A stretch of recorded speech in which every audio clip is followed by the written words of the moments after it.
Welcome to the deep dive. Okay, so we got the info you sent on probably the most famous heavy hitter in the acne aisle. That 10% benzoyl peroxide wash, maximum strengths. You hear dermatologists talk about it a lot. But yeah, it also kind of scares people because it is so strong. Right. And our mission today is basically to figure out, is this stuff actual magic? Or is it just, reliable chemistry doing its job? Yeah. And crucially, what are the practical details you need to know to actually make it work for you, not against you? Because that core promise is always the same, isn't it? Kill bacteria fast, unclog pores, face, chest, back the works. Exactly. Fast and effective. So first things first, let's look at the background. This isn't some like fly-by-night viral thing that just popped up, is it? Oh, definitely not. No, our sources show this brand has real history. The trademark actually goes way back to the 1970s. Wow, okay. Yeah, and it's owned by Crown Laboratories, a big U.S.-based company down in Tennessee. You see it everywhere, drugstores, supermarkets. Plus, it's all properly listed in the official FDA databases and labeling info.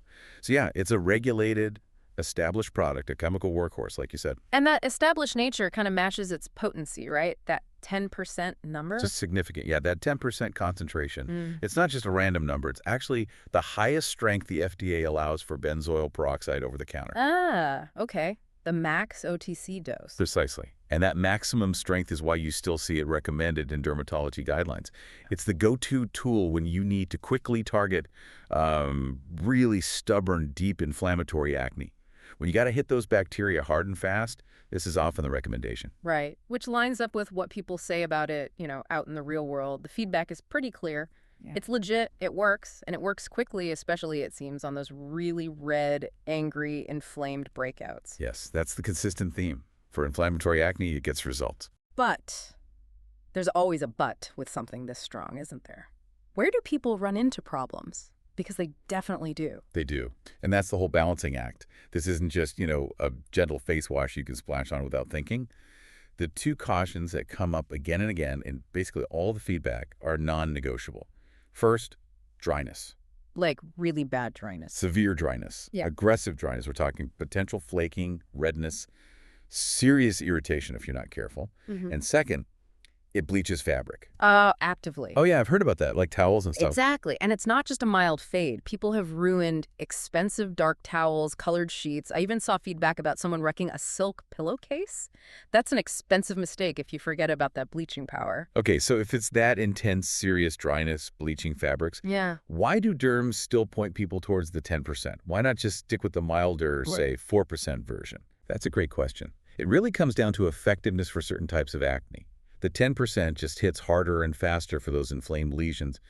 But, and this is the critical part, it demands discipline from the user. You can't just slap it on twice a day and hope for the best. So there's a specific way to use it to avoid the meltdown. Exactly. Yeah. The key, the winning strategy we saw over and over in successful use cases is something called short contact therapy, or SCT. Short contact therapy. Okay, let's break that down. What does that actually mean in practice, like timing? The timing is everything. And it's where most failures happen, honestly. People get excited, they want results fast, so they go straight to using it maybe twice a day.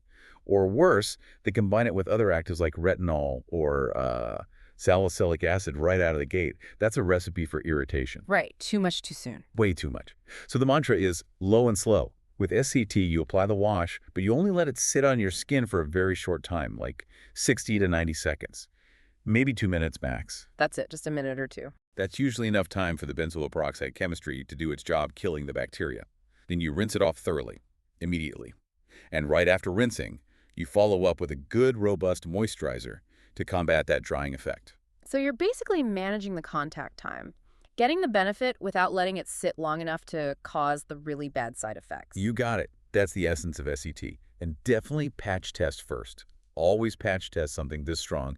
Start maybe once a day or even every other day with short contact. Makes sense. And if that 10% still sounds like maybe too much firepower. Well, the brand itself offers a gentler option. They have a 4% creamy wash, which could be a better starting point for sensitive skin or less severe acne. Or, you could look at completely different ingredients like salicylic acid cleansers. They work differently, more by exfoliating. Right. And what about cost for the 10% stuff? It's generally pretty affordable, actually, usually somewhere in the $10 to maybe low teens range for a standard 5.5 ounce bottle. So the value is definitely there, considering the strengths. Okay, so wrapping this up, back to our original question. Magic or reliable chemistry? I'd say it's definitely reliable chemistry. Yeah. Very potent, proven chemistry. But whether it feels like magic for you, well, that depends entirely on respecting that potency. Success hinges on using it correctly, following that short contact therapy protocol. Your discipline, your technique is kind of the final crucial ingredient. So here's something to think about then. Considering how powerful this chemistry is, how much does the success of any really potent over-the-counter treatment depend less on the actual product? And maybe more on us just figuring out exactly how long to leave it on our skin. Maybe the real trick is just knowing precisely when to wash it off.